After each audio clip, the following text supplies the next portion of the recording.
Well,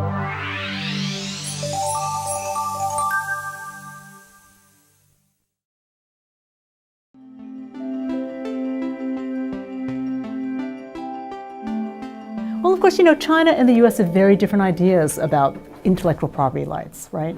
About copying and things like that, imitation.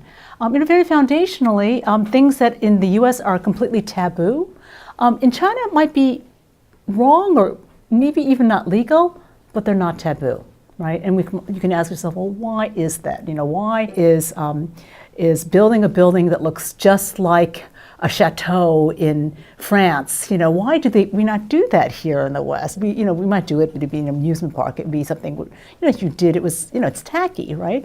So why do we think it's tacky where in the East are considered fine?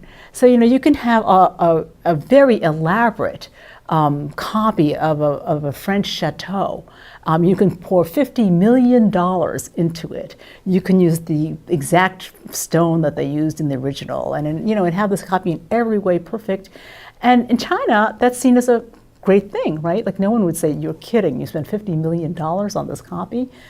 In the US, we would never do that, right? And why is that? It's because we have two different models of self. Quite the contrary, if it sees something which is great, it says, well, I'll do that too. It's homage. And this goes right down to the educational level. So the idea, in our education, we're very much trying to coax out of people, their unique vision, right?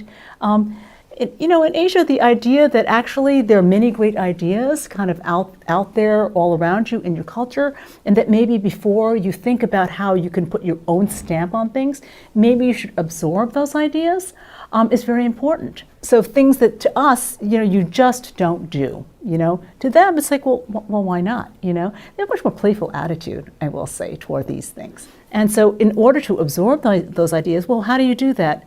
Often you imitate, right? So painters start, they find a great painter, a painter with whom they feel simpatico, and they copy those paintings. And what are they doing? When we think of copying, we think of it as a very kind of mechanical process.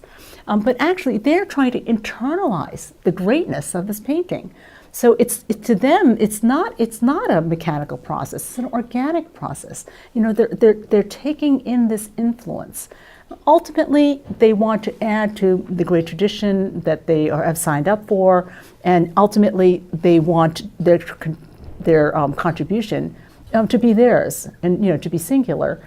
But they see that as coming after they have mastered their great tradition, right?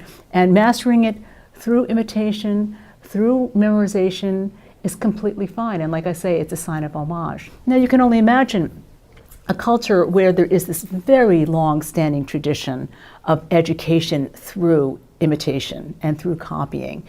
You can only imagine to take a tradition like that and to sort of say to this culture, well, actually, every time you imitate something, that's actually taboo.